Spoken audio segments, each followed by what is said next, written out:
Hello everybody, my name is Daniel Chavarria and I will talk to you about the fourth chapter, Network Access of the Cisco CCNA course. In this chapter, we're going to review physical layer protocols, network media, data link layer protocols, and media access control. So let's begin.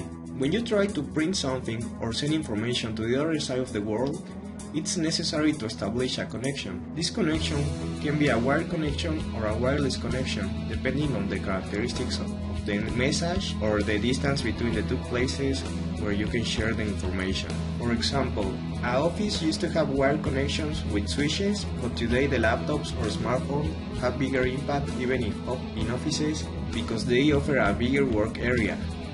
A network must incorporate a wireless access point for devices to connect to. Nowadays, we often use devices which can be connected both ways, wired or wireless. For example, home integrated service routers can offer both types of connection.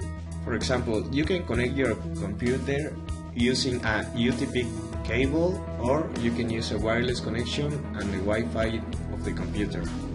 A very important hardware piece made for communication is the network interface card. This is a component that can connect one device with another. This connection can also be done in a wired or wireless way. For example, if you want to connect two bolts, you will use a chain and a hook in each bolt. In this case, the hook will be the network interface card if we were talking about a network connection. The two ways of connection have pros and cons. Normally, a wired connection has a better performance than a wireless connection.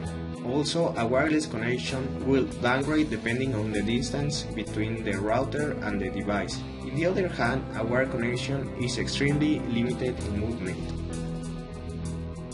The OC physical layer provides the means to transport the bits across the network media. The process that data undergoes from a source node to a destination node is the next. First, the user data is segmented by the transport layer, placed into packets by the network layer, and further encapsulated as frame by the data link layer. Then, the physical layer encodes the frames and creates the electrical, optical, or radio wave signals that represent the bits in each frame. These signals are then sent on the media one at a time. The destination node physical layer retrieves these individual signals from the media, restores them into their bit representations, and passes the bits up to the data link layer as a complete frame. We live in a globalized world, and communications are used everywhere. For this reason, standards were created for compatibility and efficient work rate. The physical layer hardware standards are defined by certain international organizations.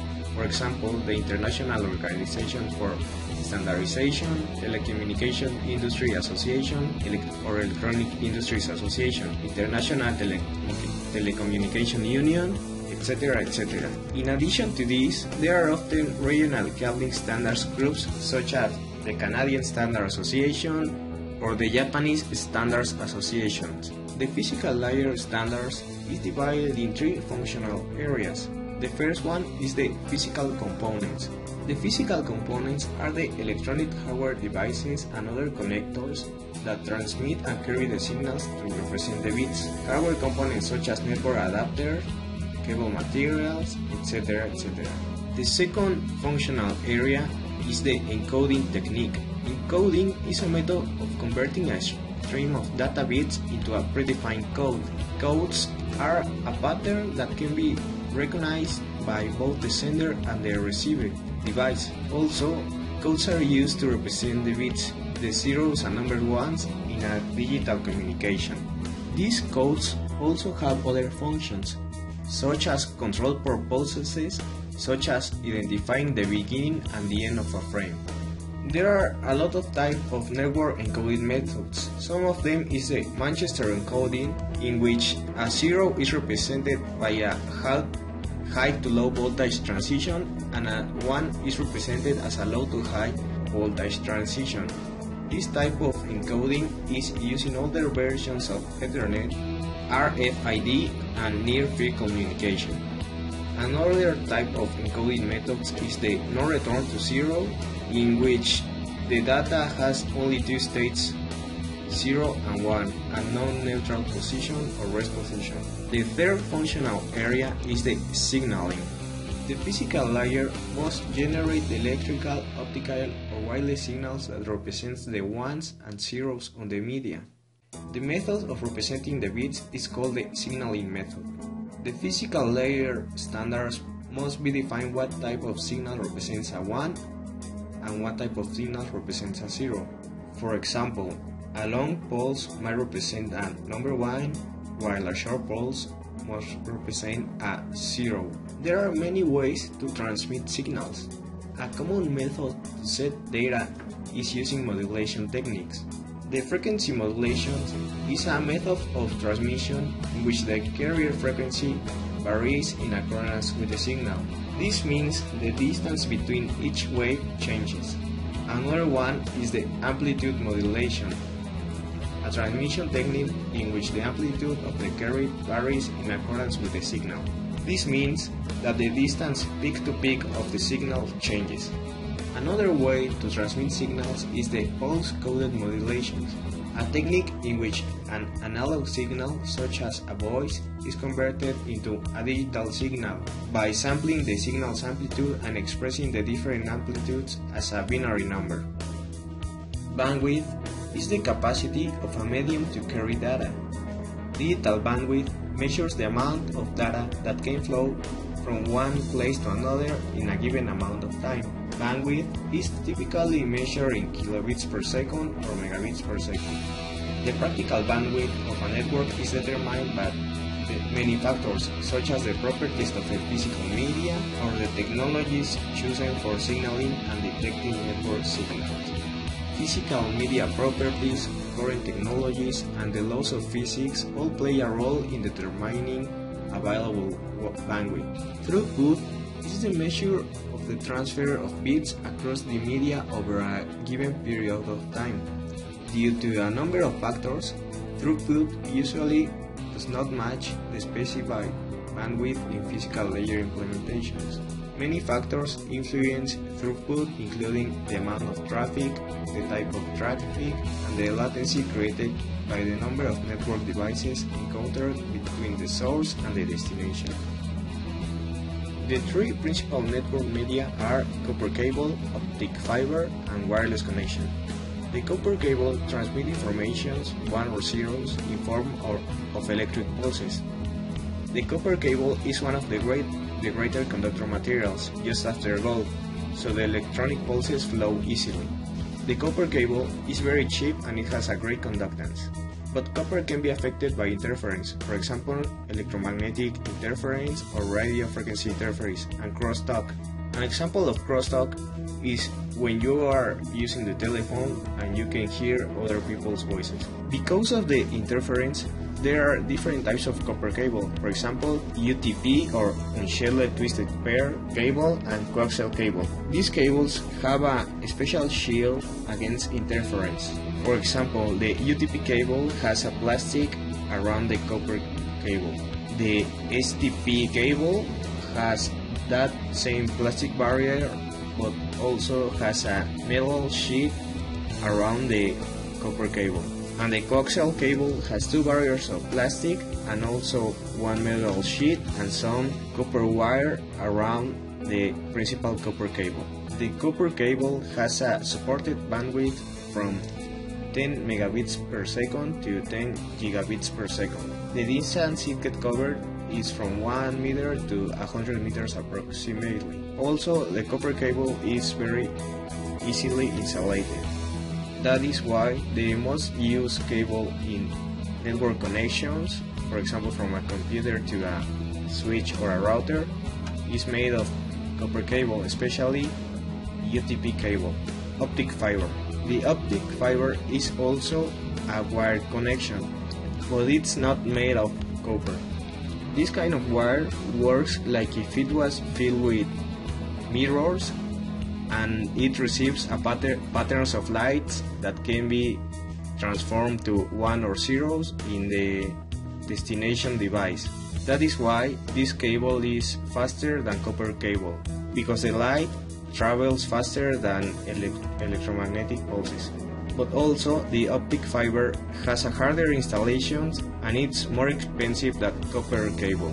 The supported bandwidth of optic fiber cabling is from 10 megabits per second to 100 gigabits per second, and the distance it can support is from 1 meter to 100,000 meters, and it resists a lot more than copper cable the interference from electric hazards and radio waves. The wireless media can have a bigger coverage area, but also it suffers a lot of interference from microwave ovens and other wireless communications. Also, the security is very important in a wireless connection because almost everything can enter to that connection. Some examples of wireless connection are Wi-Fi, Bluetooth, and WiMAX. Wi-Fi is the most common wireless media used for internet around the world.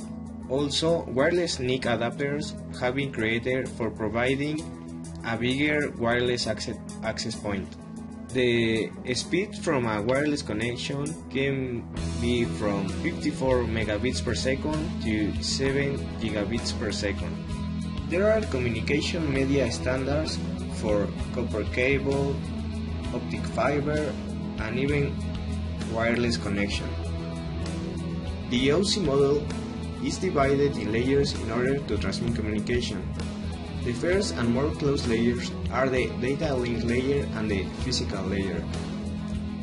The role of the data link layer is to prepare data for transmission and control how that data accesses to the physical media. Then, the physical layer controls how the data is transmitted into the physical media by encoding the binary digits into signals. In the destination device, it happens the opposite.